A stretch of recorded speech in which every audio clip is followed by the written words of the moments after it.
Thank you for listening to the Speaking Out on Sex Abuse podcast with hosts Clara and Jimmy Hinton. If you're new to the podcast, please subscribe and share so you never miss an episode. Search for us on your favorite podcast app, or you can find the podcast on jimmyhinton.org and findingahealingplace.com. Please rate our show, subscribe, and share so we can spread the word. If you would like to support us and get exclusive rewards, go to patreon.com/speakingout. Find a tier that best fits you and join as a patron of the podcast. Now let's get into the show. Welcome to this week's podcast with hosts Jimmy Hinton and Jimmy's mom, Clara. It is so good to be back. Once again, as always, I think we should always start out our podcast by thanking our patrons. Our patrons have helped us tremendously to make this podcast get better, to improve our equipment, to build the studio, and we just did a live Q&A with some of our patrons, and that was really cool. It was awesome. We enjoy doing that once a month with wonderful. Patrons. Yes. Okay, so this week, what are we going to talk about? We are going to talk about, or ask the question, and try to talk about the answer to this. Can there ever be any purpose in abuse? Any kind of good that might come from that? Boy, that's a tough subject. It is tough. It's very hard. The stories that I hear from survivors, and I'm going to first of all say unequivocally, I don't wish abuse on anybody. No, ever. No.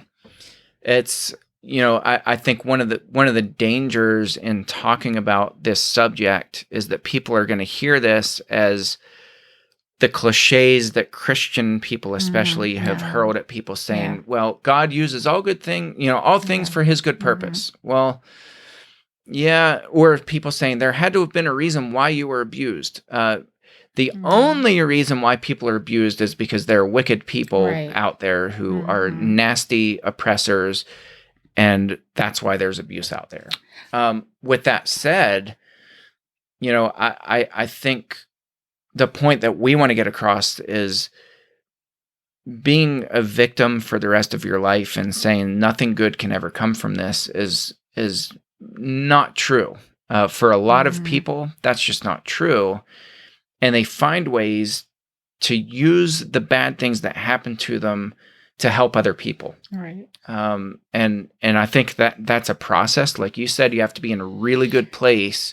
Right. To be able to come back and say, I'm going to use this for good. I'm going to take what happened to me and use that as a blessing. We've seen it among our community without actually putting these words previously to it, but we've seen people walking that path of healing and getting stronger. And then as you and I are watching, we're seeing, wow, this person is doing this. And look at how many people they're touching with that for good. And you see somebody else and they're doing the same. And it's kind of like this chain reaction that takes place. And I think even within our lives, if somebody had said that to mention the fact that good could come from abuse in 2012, I think I would have probably fallen on the floor, and it wouldn't have been helpful. I think at that point in our journey, it would have been incredibly hurtful for somebody to say that, even though it was well intentioned, even though it was even true. because I think there's tremendous good that is coming in the aftermath of the things that we experienced. Right. And that's when I'm looking now and thinking, how did that happen? It didn't happen by you sitting down or me sitting down and saying, okay, now I see why God chose us and God used this man, your dad, my husband, to abuse several people and even in our family and blah, blah, blah. No, but I think what we did was picked up some of the ashes and said, what can we do with this? Yeah. And it has to come about that way. It has to be genuine. It has to be sincere. And you have to realize it takes incredible hard work. This isn't something that I would ever advise survivors to just sit around and wait for God's blessings, because that's another thing that I think people are told, is that God is good, and he's gonna bring about change. Just wait for it. Just wait, and it'll happen. Yeah, no, it won't.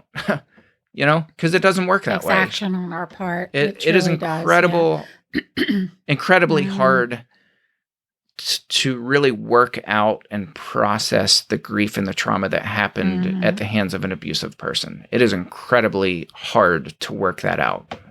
To wade through that takes time, it takes effort, it takes support, it takes a lot of moments where you're weak, where you fall back down, where you cry, days where you can't go to work, days where you don't want to get out of bed. It takes processing to get to the point where you can say, how do I now begin, as part of my healing process, how do I now begin making good from all of this crap that I just was able to process? And I think we're seeing that in so many people at this point now, where we are seeing so much good, and it's like, oh my goodness, we need to talk about that. That's beautiful. Yeah. It's wonderful. It's helpful. It's changing lives. It's awesome. It truly is. Yeah.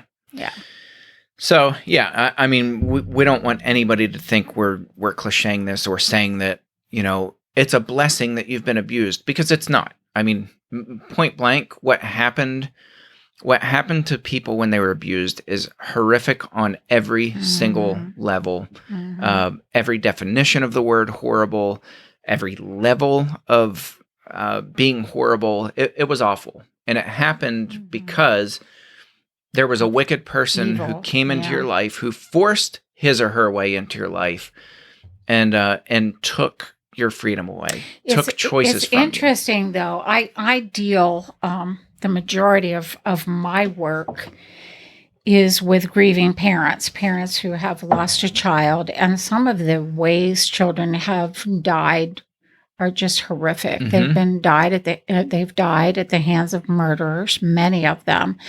Some have been, raped, beaten, and then they die, and parents are aware of this. And it's interesting for me to see parents, how they were 5 years previous to now and where they are. And many of them are able to not say, I'm thankful that this happened by any means. None of them are, ever. Never. Yeah. None of us. I'm a parent of child loss also. Never would I wish that on anyone. Never would I say, I'm happy that my son died. Never. But there are blessings that kind of spawn from that, and ways we can bless others. And I think it's scriptural to say that when we suffer, through our suffering is we teach others.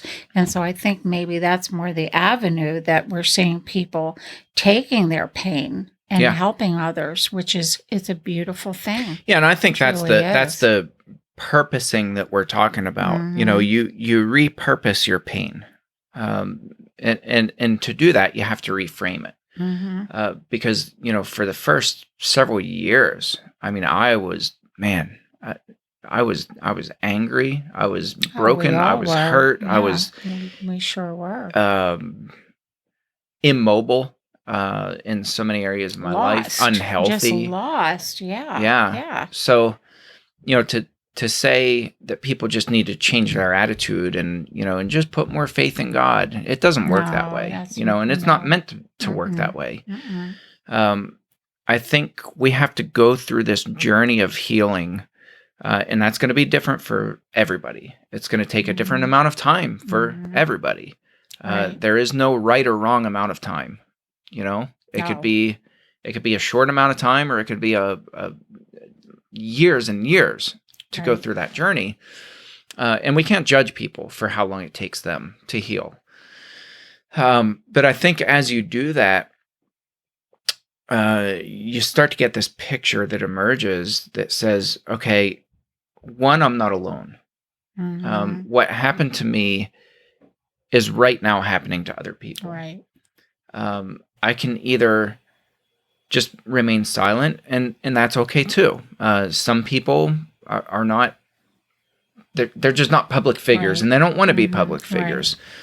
Some people just, for them, it's better to just process with a few close friends. But for the other people who are able to talk to people, or they're more extroverted or whatever, I think for them, this picture starts to emerge, and you say, okay, now I can start to purpose this pain in helping other people and sharing that with other people, and talking about it. And I didn't even tell you this. I got a book yesterday that came in the mail over the church building from one of our listeners, who wrote a book about her experience of abuse, and just wanted us to know, she was listening to the podcast, and that really encouraged her. And she wrote this book and gave us a copy of it. So I will give you a copy of that book and read it, and maybe we'll have her on as a guest. That would be awesome. But that's what we're talking about. It's sharing that and inspiring other people, and talking about your story, but not just for the sake of talking about it, but saying, I want people to know that there's hope. I want people to know that you can take this pain and it can be purposed to help other people. I think that's a beautiful thing. And as we see it happening all around us, that is so encouraging. Something happens internally to us at some point where there's a shift with the pain. And I don't think we are always quite aware that we're leading up to that point. But there comes that point where it shifts, and it's almost like we're telling ourselves, okay, it's time now to let go of some of that and to turn that into something different. Yeah. And I think for me, that's when I knew some healing was taking place, when I was able to think like that. And we do have to process our own independent individual pain first. That's the first step. Yeah. But it also helps to see others who have reached that point where they are now helping others, because to stay in our pain is misery. I don't think God wants us to do that. Yeah. To stay in that horrible, horrible state of pain forever. Yeah. I think one of the issues that we face, one of the issues that you face, that we all face, is that there are the health and wealth, prosperity preachers and Christians out there who say, if you have problems in your life, if you have problems moving forward, if you have pain, if you have bitterness, if you have problems forgiving, if you have this stuff going on in your life, there must be something wrong with you or your relationship with God. I completely disagree, and I think that's one of the most toxic teachings and unbiblical teachings to date. So I want to just throw that out there. That is a very big challenge that we face. And terrible. I look at Paul, the Apostle Paul, and Paul, prior to becoming a Christian, was a really horrific person. He did a lot of damage, a lot of harm to Christians. When he became a Christian, it's interesting. Jesus, in a vision, told Ananias, "I'm going to show Paul how much he's got to suffer for my name." He's not saying I'm gonna put my thumb on Paul and I'm going to enjoy making him suffer. He was describing what was going to happen. He wasn't necessarily prescribing the pain. He was describing it, saying this is going to happen. Paul's going to get a big wake up call, and he's going to realize how much he's got to suffer for my name.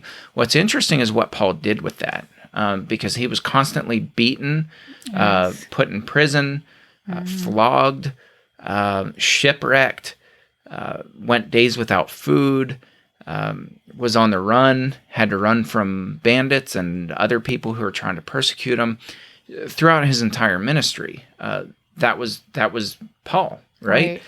So what's interesting is Paul, he's writing to the Corinthians, and he says, you know what, if I'm going to boast, if I'm going to brag about anything, I'm going to boast in my sufferings. Mm-hmm.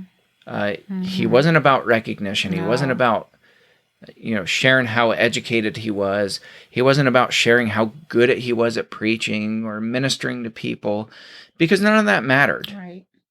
For him, he was going to boast in his sufferings because he said, when I'm weak, then I'm strong. Mm-hmm. When I'm weak, that's when God comes in, Mm-hmm. and that's when I'm most desperate for God. That's when God really shows us who he is, and how significant his mercy is. Mm-hmm.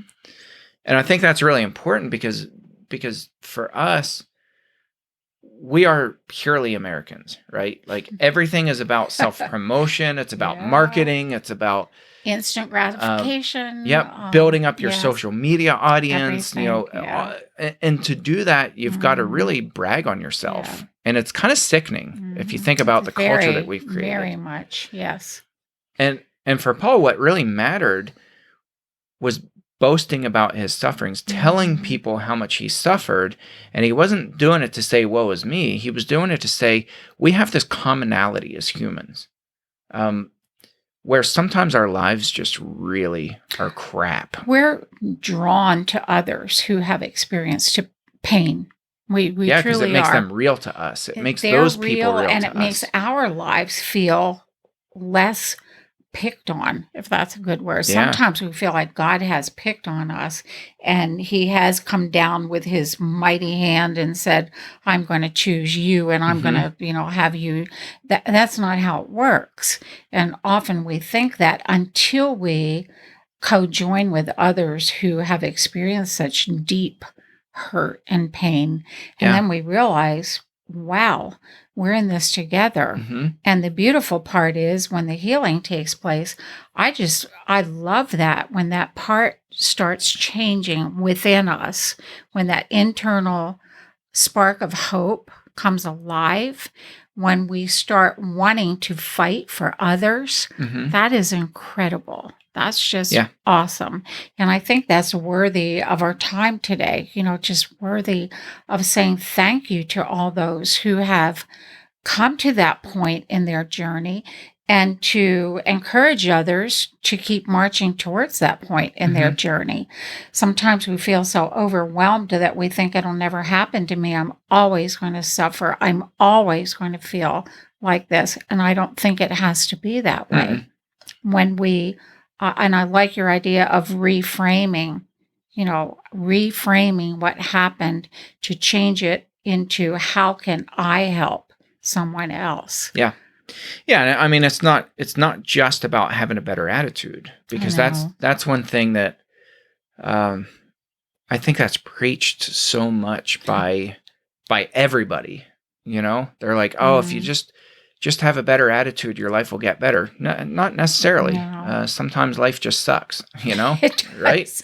Yes. For all of us, it can. Yeah. Sometimes, it really can. yeah. Sometimes Yeah. people get sick in our families. Sometimes people die unexpectedly. Sometimes people have chronic illness. Sometimes we have financial troubles. And years and years. Yeah. Yeah. Sometimes people take advantage of us and abuse us in different ways. Right. Yeah. Sometimes it doesn't matter how good of an attitude you have. No. Sometimes life still will batter us and knock us around. But I think what's really inspiring is when people take that hurt and that pain and they inspire other people and help others. I'm going to be real personal here, and I think of your sister when she turned your dad in. She was going through horrific pain in her own life. She doesn't talk about it openly because she's a quiet little girl, but she was really struggling with life at that point.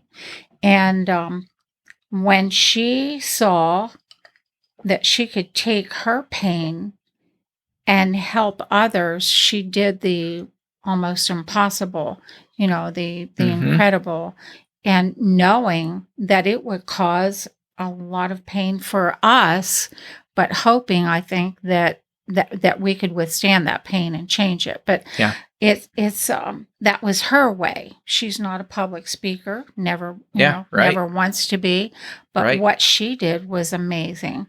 Maybe another person is a writer and another person is not. Maybe that person is somebody who sits next to somebody and says, "Tell me your story."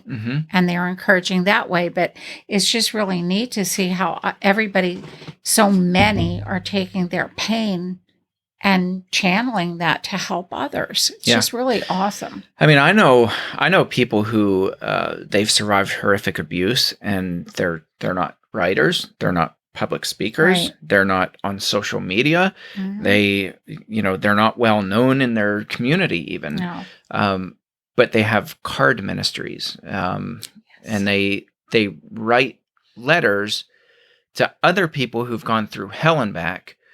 And they don't draw attention to it. They don't kind of massage out these details and make people feel like they're nosy and things like that. They just simply sit down, write a letter of encouragement, and they know who to write it to. They know when to write it, just intuitively. They know who and what to write to. It's a beautiful ministry. And it's really cool, Really, so there are really so many different ways that we can purpose our pain. Well, I know a lady who was abused as a child. She shared with me what she went through. It was horrible. She now has a food ministry, which I think is so awesome. Her thing in life is cooking. She can whip up meals that are wonderful. When she knows somebody is hurting and has gone through any type of abuse, she's there to drop off a meal. No chit chat. She's not a chit chatty person. Just there's the food.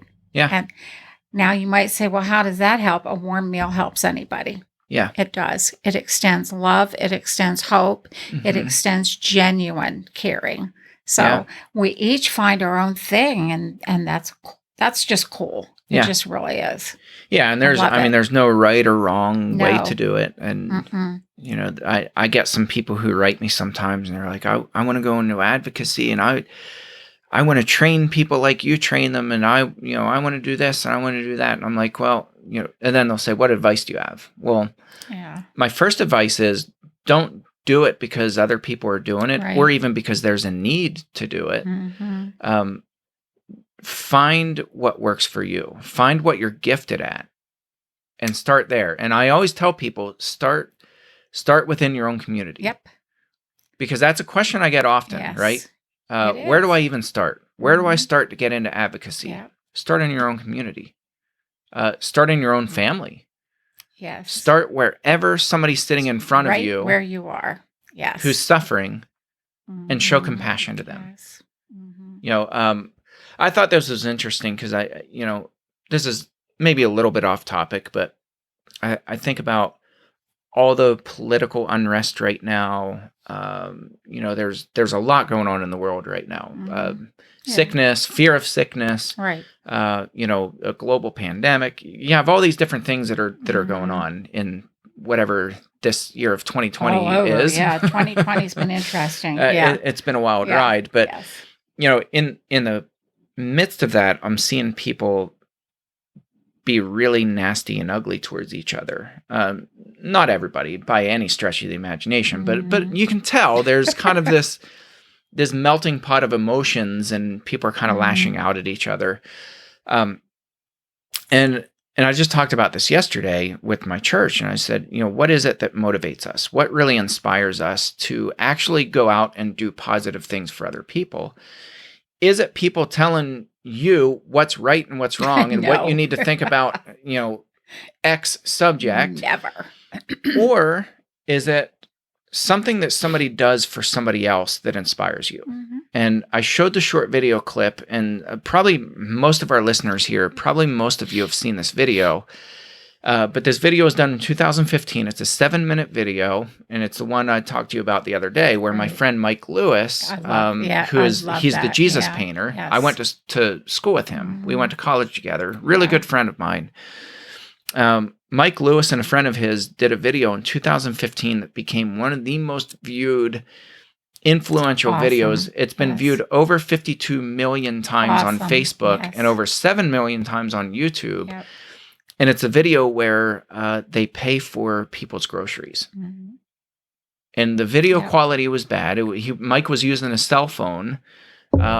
The audio quality is horrific. I have watched that video, by the way, multiple times. You're probably 1 million of the 52 million. I know. I cry every time. It's I so watch inspiring. It is wonderful to see just kindness being extended to people, and when they don't feel deserving or they're so surprised, and it's like, and one lady says, "I'm going to pass this forward." And it is. That's how it happens. But that motivates us, yes, right? Because we look at that and we're like, this is as simple as two guys who came together. It was Mike and I don't remember his buddy's name, but Mike's buddy called him up one day and he was like, "Hey, you want to kick in some money and help me go pay for people's groceries?" Yep. And Mike was like, "Yeah, mind if I film it? We'll make a video out of it." Yeah. So that's how that all came about. And they went in there and it just like this one lady, man, it was so inspiring. She just breaks down crying. She goes, "All that crying I did this morning," and then she just broke down crying. Yeah, and it's another beautiful. guy, he was like, he looked shocked and he goes, "Well, this is nice considering I was just mugged."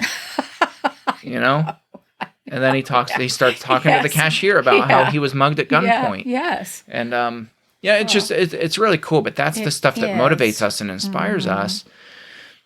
And I think we have this opportunity to really take our hurt and our pain and repurpose that so that we inspire and help and bless other people. It's a really unique opportunity because when I look into the eyes of a child and I think that there are so many of us, so many abuse survivors in our community, meaning the abuse survivor community, that have felt the pain, that have the ability to sense, as you said, something in another and to help. Yeah. And it doesn't have to be this big act. Sometimes, no, not at all. Not at all. Sometimes. I think Mike said that they I think I read this. So I don't think he told me. I think I read this, but they did it was like $400. So it's not like this massive amount of money. It's not like they raised thousands and thousands of dollars. But to each of those people that were helped, that was a turning point in their lives. Yeah. And we can take our painful experiences and do something out of kindness for someone else that we know is hurting in that same way. And we can be that change in their lives. And it's awesome. Yeah. It's just, that's very encouraging. Yeah. The one lady, it was kind of towards the beginning of the video, but the one lady just looked at the cashier and she said, "Wow." She goes, "There really are good people out there." And that really hit me because what she was saying was, my experience is that, so many people all over the place are rotten. Yeah, that's exactly what she was saying. And she was kind of shocked a little bit that, wow, there really are good people out there. Just instilling hope in others. Yes. And I think if we start there, just start wherever you're at. So many people have been asking the two of us those questions. What do I do now? What can I do? What can I do in this world of advocacy? What kind of work? Well, I love what you said. Start right where you are. Yeah, it doesn't have to be anything huge but in our eyes, it might not be anything huge, but in the eyes of the person that is the receiver, it may be the most huge thing that has happened to them. Yeah. And that's what we need to keep reminding ourselves. Yeah. To do what we can, where we can, with what we have. Yeah, absolutely.